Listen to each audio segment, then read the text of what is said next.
On the previous episode, I say goodbye to Fiona for 7 months. Oh, that's pretty sad. Yeah, that's not easy. Stop. That was always the deal, so...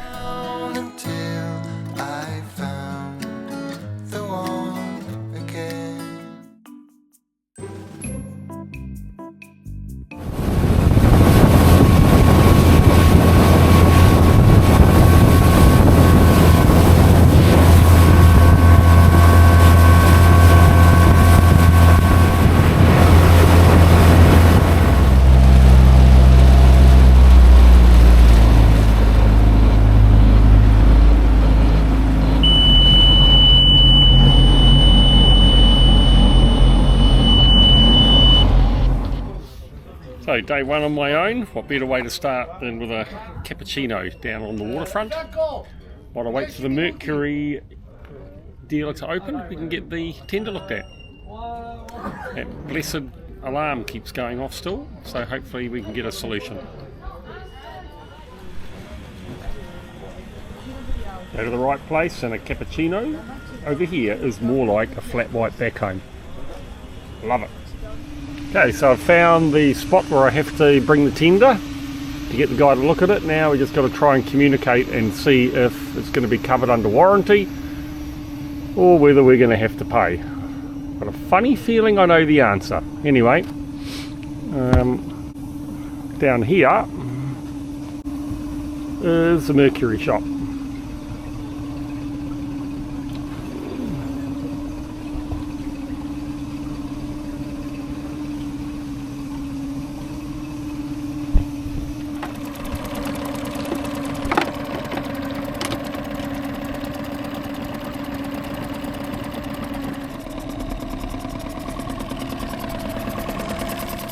Okay, so that's really weird. So we went out, and after about 10 minutes we got the engine to send the alarm off. He plugged his computer in, and his computer said change the engine oil. Well, sorry, I don't buy that, because this boat has been doing that, this tender has been doing that basically since we got it. So unless they put dud oil in, which is highly unlikely, I still think there's a problem with the sensor. But anyway, I bought the oil, 20 euros for 1 litre. Hey, but it's Mercury, so it's got to be good, right?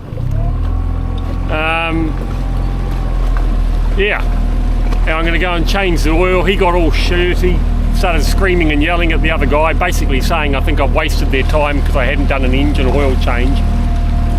But when you consult Mercury, it says the only reason that alarm will go off is if the oil, if there isn't enough oil, and I know there is, or there's not sufficient water flow, and I've got water flow. So yeah, I'm not convinced. But look, if I change this oil and it's suddenly okay, then I'm really confused, because it's been doing this for months. And how come you turn the engine off, the alarm goes away, you turn it on, start, and it's another 10 or 20 minutes? If it was a problem with the oil, sorry, I just don't see that a sensor would know it's time to change the oil. But anyway, we've only done 30 hours in the boat, so yeah, it's weird, man. Anyway, back to the boat, Awanui NZ, and then I'm going to head up the coastline and get out of Naples. And I'm going to change the oil another day. I'll get there and then I'll do it on the back of the boat. Anyway, it's a gorgeous day.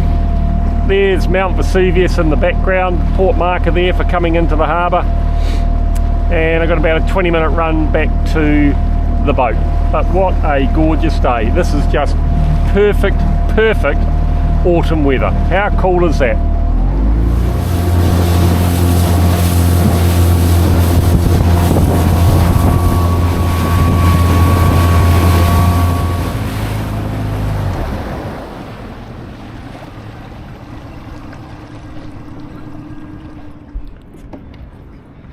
Here's the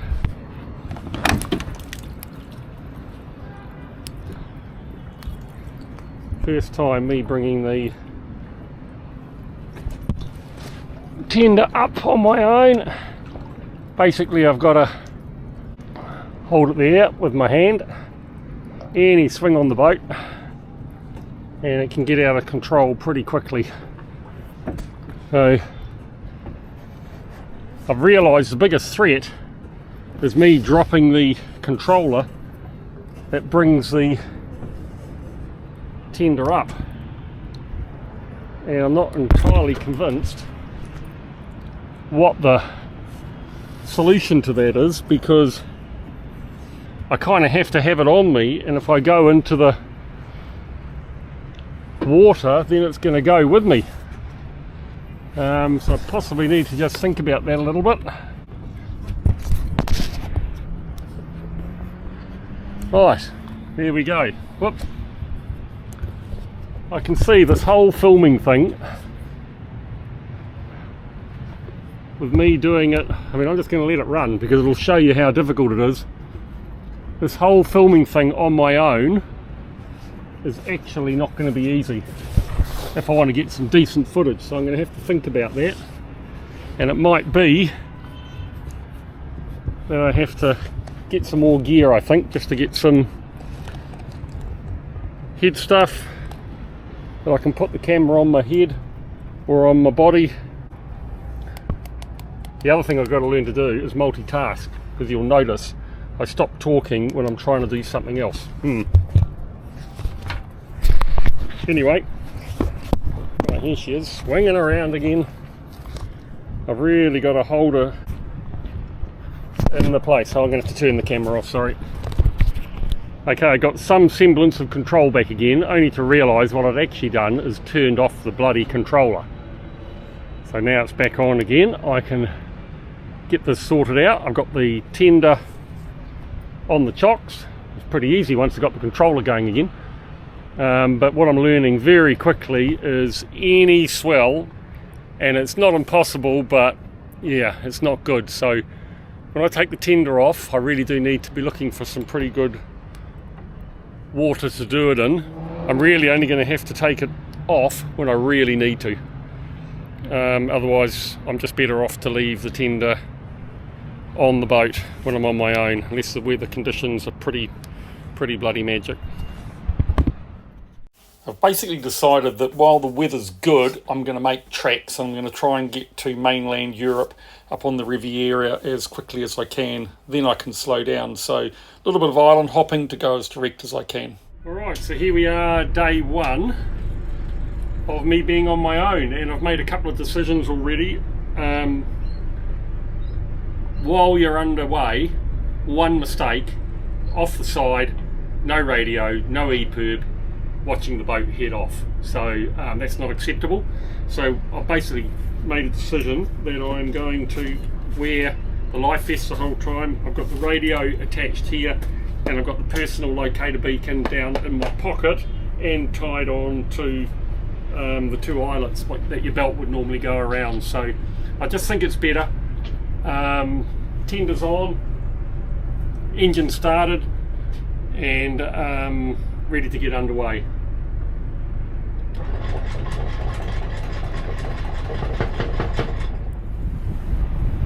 Okay, anchor's up,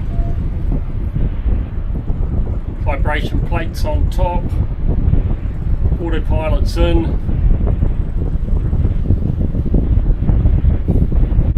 Goodbye Naples.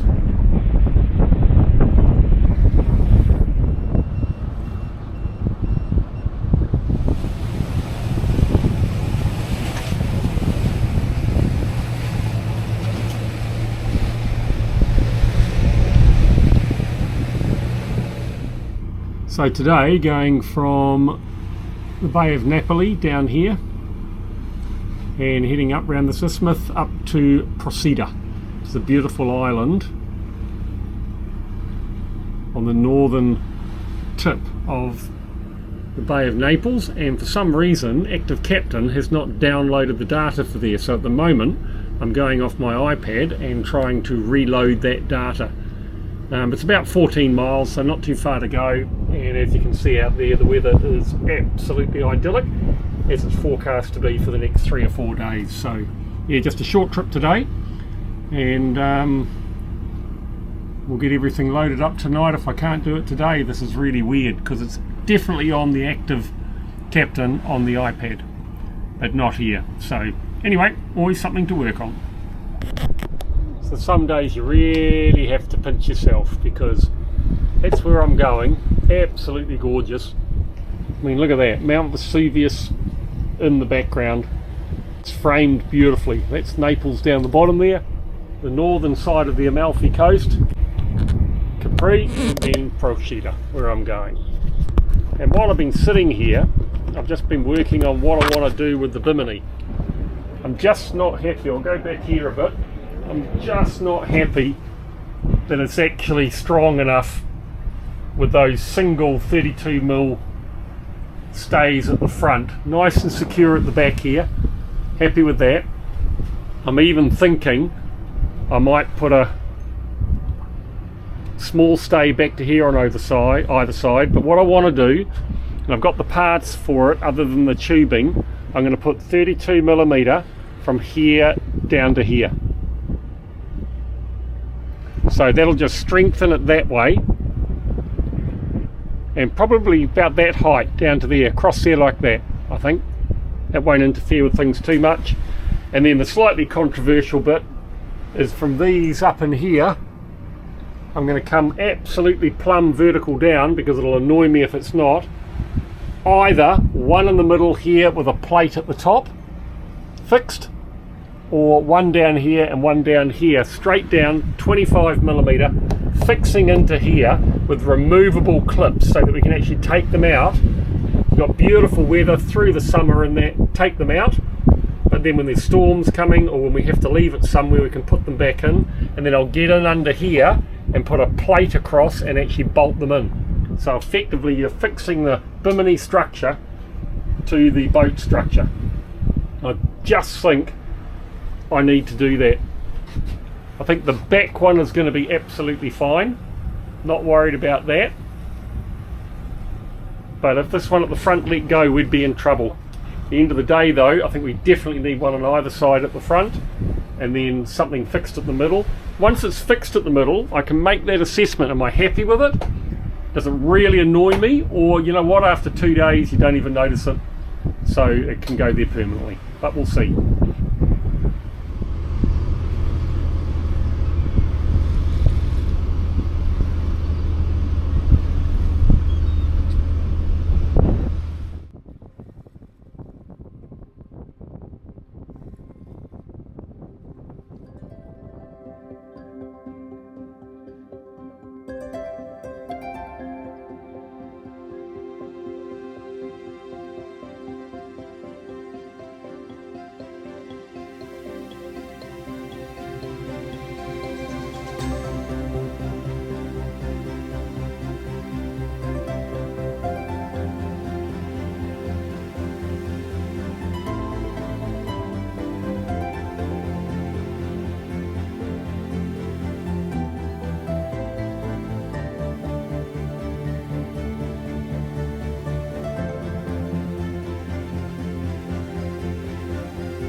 fortune changed, but your face remained the same.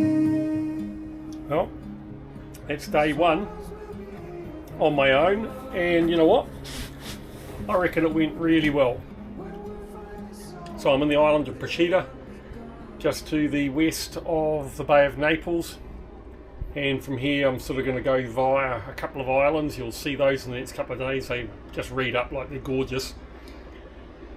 And from there, just follow the western coastline of Italy, up past Cinque, then round into the Riviera, down towards Barcelona. And that's probably about as far as I can look forward to at the moment. But been having really neat feedback from people on the channel saying that they love what we're doing, and in a couple of cases it's kind of inspired them to do the same. And one lady got in touch and said her husband's changed. He's now looking to find something, it's not going to be this, but something that he just wants to make his passion and get on and do it. And you know, I've probably always been a little bit like that if I think about it. If I love something, I just get stuck in and do it. I remember I was halfway through the 7th form at school, and I just decided, you know what, school's not for me. I always thought to learn to fly you had to go through the Air Force. I've been to boarding school, I didn't want to go to the Air Force. And then a guy at school told me, no, my dad never went through the Air Force. You just go and pay for lessons and you start learning to fly.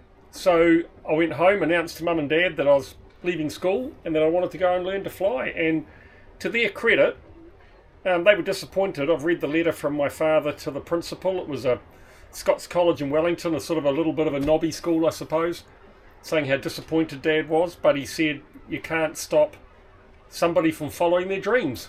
So that's kind of a bit hard talking about Dad now like that, but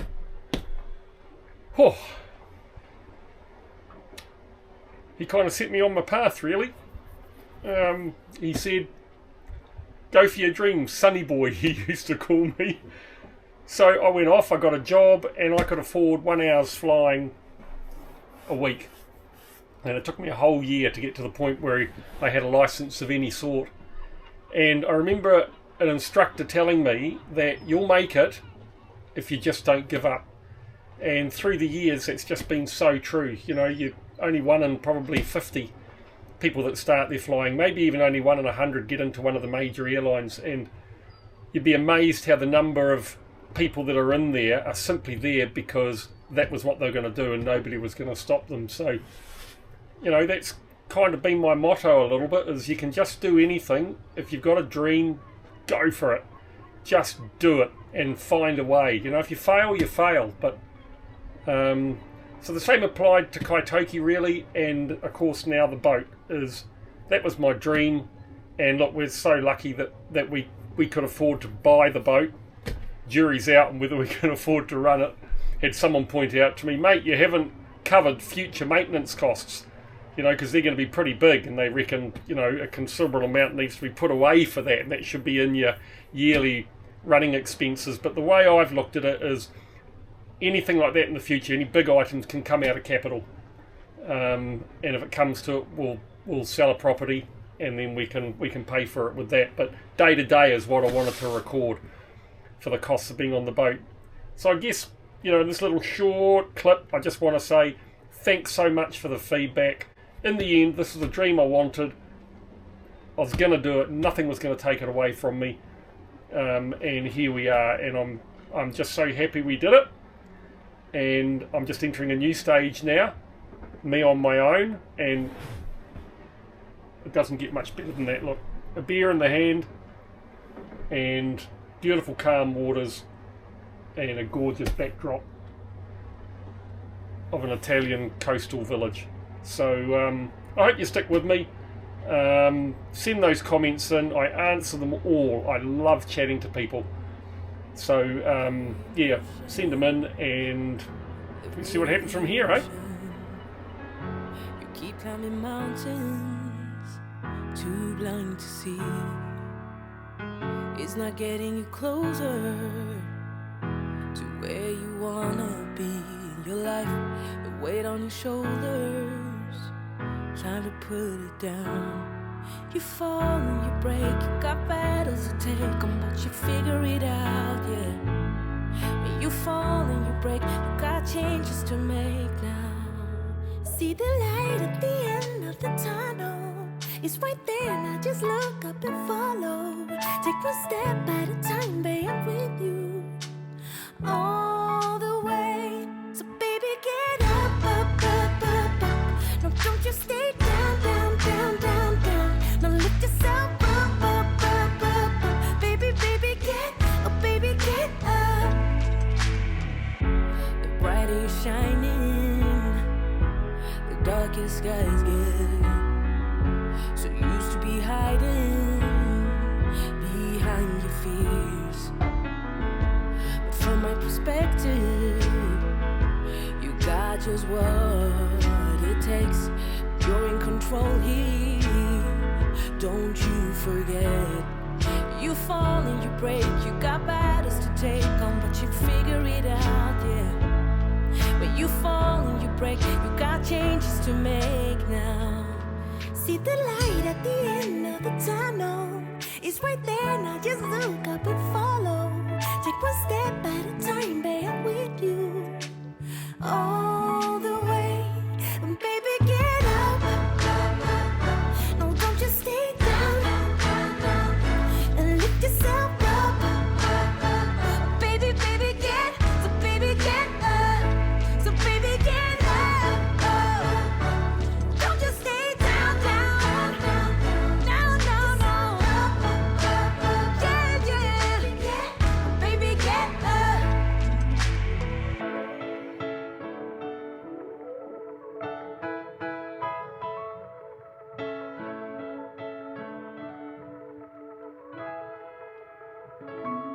See the light at the end of the tunnel, it's right there, and I just look up and follow. Take one step at a time, I'm with you all the way. So baby, get up, no, don't you stay down. Go and lift yourself up. Baby, baby, get up.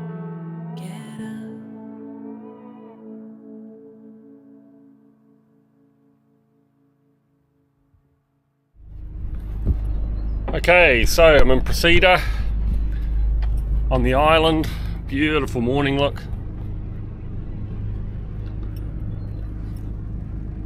Dawn just arriving. Here it is out there, island of Capri in the distance.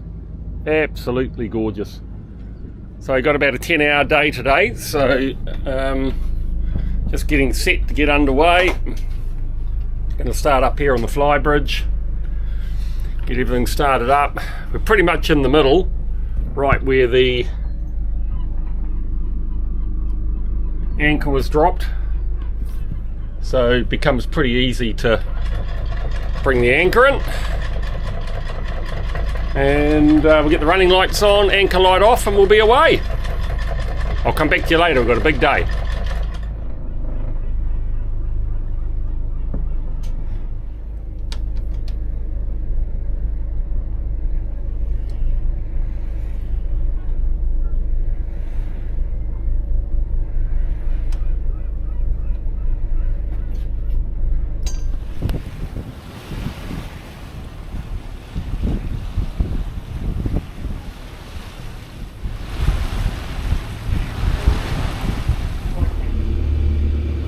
So here's the island of Corsica, and that was where I stayed last night. Effectively, the township of Corsica is there, and came across from the Bay of Naples yesterday. Today, the track took us around and between Corsica and Ischia, and we've got a total of 57 miles to go. Starting to head up the Italian coast, and tonight my plan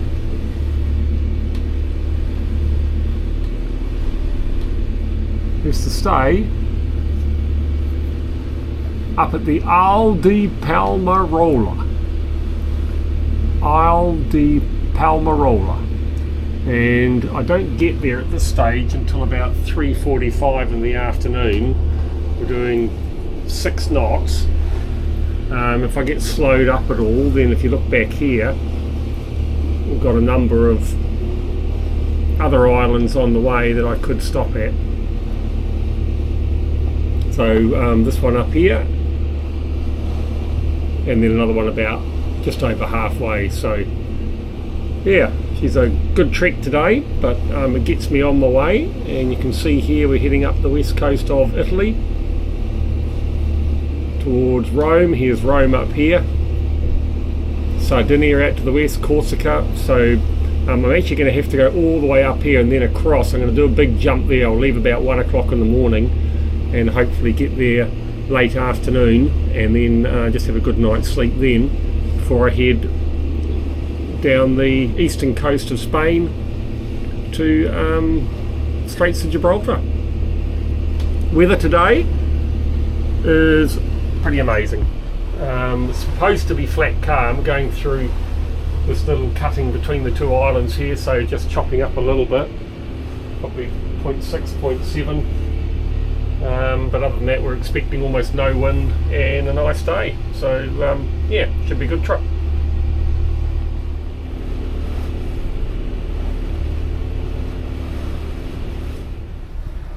So all morning had a quartering sea, probably up to about 1 metre, and about 15 knots from the starboard side coming off the mainland. But now early afternoon, it's what, 12:30, 1 o'clock in the afternoon. It's just calming right off, and the wind's down to 3 or 4 knots. And there's the islands in the distance that I'm heading up to. So first one is the Isle de Ponza. So the Isle de Ponza, the big wide low one ahead, and then my destination, Isle di Palmarola, away in the distance beyond it. Can't quite see it yet. And then there should be another island out to the right there, according to me. There it is. What's that called? It's a little island off to the right, Isle de Zenon. So about 4 hours to go, and I should be all tucked up at anchor for the night. And check this out, lots of fishies. So we got the line out the back.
On that island.